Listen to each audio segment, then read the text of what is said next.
유학을 요리해주는 남자들이 오신 것을 환영합니다. 저는 오늘 여러분과 함께 유학 준비를 요리해줄 셰프 한승관입니다. 안녕하세요. 저는 여러분의 유학 셰프 세븐틴의 부승관이 아니고요. 네. 아니고 네네, 백승관입니다. 오늘은 유학 준비를 위한 꿀팁에 대해서 대화 형식으로 얘기를 해볼까 합니다. 네. 자, 그러면 어떻게 보면 이 부분 요거 놓치면 안 되는 키포인트입니다. 네. 요번에 전문성. 전문성. 예, 뭐 전화를 하거나 방문을 해서 상담을 받아보면 느낄 수 있는 거잖아요. 그렇죠, 그렇죠. 어떻게 확인을 할 수 있을까요? 전문성이라는 부분들은 네. 어떻게 보면 되게 중요한 부분들인데 제가 생각하는 유학의 전문성을 볼 때는 사실 유학원 원장님들도 오랜 경력을 갖고 있다 하더라도 네. 수많은 유학에 대한 카테고리 안에 있는 그쵸. 정보를 알 수는 없잖아요. 많죠, 종류가.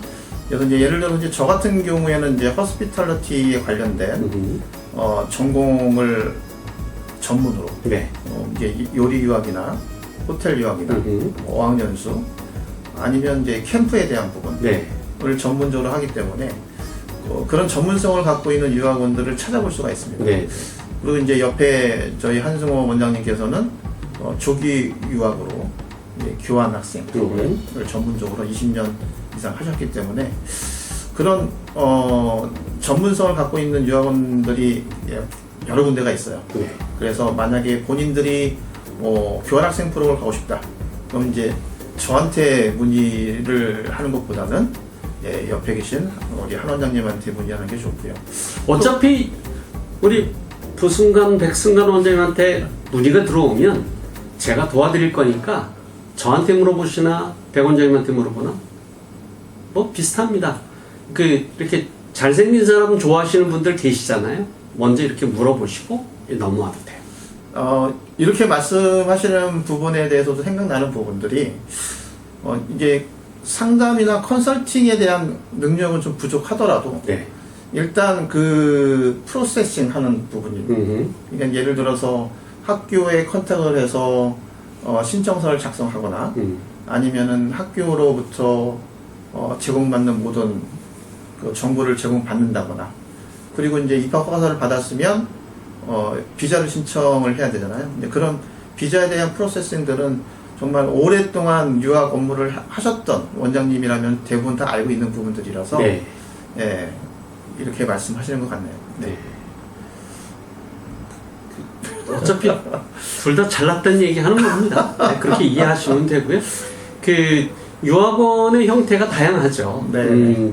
규모 면에서 다양한 분야의 전문직 직원들을 두고 형태가 기업 규모로 하고 있는 곳이 있는가 하면 그렇죠. 이제 원장님 그리고 직원 한 명 내지는 파타이머 이렇게 해서 간략하게 움직이고 있는 곳들도 있습니다. 네. 이제 말씀하시는 내용을 제가 이해한 바로 말씀드리자면 전문성 과연 있는지를 확인해 달라는 얘기죠. 맞습니다. 뭐 유학을 가려는 연령이 유치원생부터 대학원 박사 또는 박사를 끝내고 나서 뭐 MBA를 한다든지 그러니까 나이로 치면 한 3, 40년 차이가 난다는 얘기인데 네. 나라도 많잖아요. 유학 가고 싶은 나라가. 그렇죠. 제일 많은 나라가 미국이지만 뭐 스위스라든지 호주, 뉴질랜드, 말레이시아, 필리핀 근데 모든 나라를 모든 프로그램을 다 아는 것은 사실 아무것도 모르는 거나 마찬가지 그렇죠. 아닐까요? 네. 불가능하죠. 네. 네. 그러니까 뭐 단도직입적으로 이렇게 물어보셔도 되지 않을까요? 여러분이 궁금하신 부분에 대해서 누군가하고 컨택이 되면 그분한테 당신은 어느 분야 전문가십니까?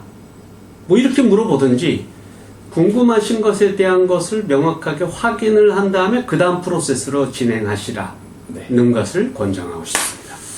그리고 이제 저희도 이제 한국유학협회의 회원이기 때문에 혹시라도 이제 상담 문의가 왔을 때 저희가 전문성이 없다 하더라도 한국유학협회에는 다양한 전문성을 갖고 계시는 원장님들이 있습니다. 그래서 혹시라도 이제 저희가 못하는 부분들은 또 협회 안에 전문성이 계시는 분들한테 또 연결을 해서 더 정확한 정보를 드릴 수도 있죠. 그렇군요. 아까 유학협회 얘기에서 이제 조금 더 정리를 한번 하자면, 네네. 여러분이 유학을 가셨는데, 뭐 유학협회가 아닌 곳을 통해서 가는 경우들도 있습니다. 그거는 그렇죠. 뭐 여러분의 선택이시니까요. 네네. 근데 이제 가끔 간혹 국가별로 해당 어학기관 또는 교육기관이 부도가 나거나 문을 닫는 사례들이 발생을 합니다. 네. 이런 경우 뭐 황당하죠. 여러분 스스로 해결 가능하실 것 같지는 않잖아요. 이 부분은 협회는 이렇게 모여있는 힘이 있습니다. 그러니까 실제로 해당 국가의 해당 교육기관들의 모임이나 이런 것들에게 협조를 요청해서 여러분들이 피해를 최소화하고 뭐 비슷한 학교로 옮겨가거나 뭐 또 다른 어떤 대안을 받을 수 있도록 뭐 환불 조치가 될 수 있도록 하거나 이런 부분에 있어서 저희가 도움을 드리기도 합니다. 그렇죠. 네, 그래서 한국유학협회가 중요하다 그 말씀입니다. 세 번째까지 알아봤습니다. 전문성. 여러분이 느끼실 수 있을 거잖아요. 여러분 스스로는 전문성이 없지만 대화를 하다 보면 내가 갖고 있는 그 궁금함, 내가 필요한 것에 대한 것을 이렇게 충분히 채워줄 수 있는 사람인가 또는 그런 유학원인가 여부를 판단하실 수 있을 것 같아요. 네 번째, 과연 무엇일까요? 유학원의 오랜 역사와 전통, 이것도 되게 중요합니다. 역사가 오래된 유학원일수록 더 많은 경험과 노하우를 갖고 있죠. 두산유학센터 올해로 몇 년? 저희 40년 됐습니다. 40년. 네네. 우와, 제 나이하고 똑같네요. 그렇죠. 네, 젊으시니까. 네. 죄송해요. 예. 그러면 그렇게 오랜 기간 동안 쌓아오신 이게 여러분 만나보시면 느껴질 수 있는데 두산유학센터가 그동안 걸어온 길에 대한 걸 좀 간략하게 말씀을 한번 해주시겠어요? 두산유학센터는 1984년도에 84년. 네. 오, 딱 40년 됐네. 네, 그때 당시에는 아마 종로에 몇몇 안 되는 유학원이 있었는데 그 중에 하나로 이제 설립이 됐고요. 네. 뭐 그때 당시에는 이제 저도 학생 시절이기 때문에 저희 아버님이 네. 초대 원장님으로 두산유학센터를 운영을 했고 저는 2000년도 초반 네. 합류가 돼서 한 5년 동안 네. 실무 업무를 배우고 실제적으로는 2005년도부터 정식으로 이제 제가 두산유학센터를 한국 유학원으로서는 이제 최초로 아마 2세대 유학원을 운영하는 기업을 승계한. 네. 유학원이라고 볼 수 있습니다. 그래서 한 20년 정도 벌써 흘렀네요. 그렇군요.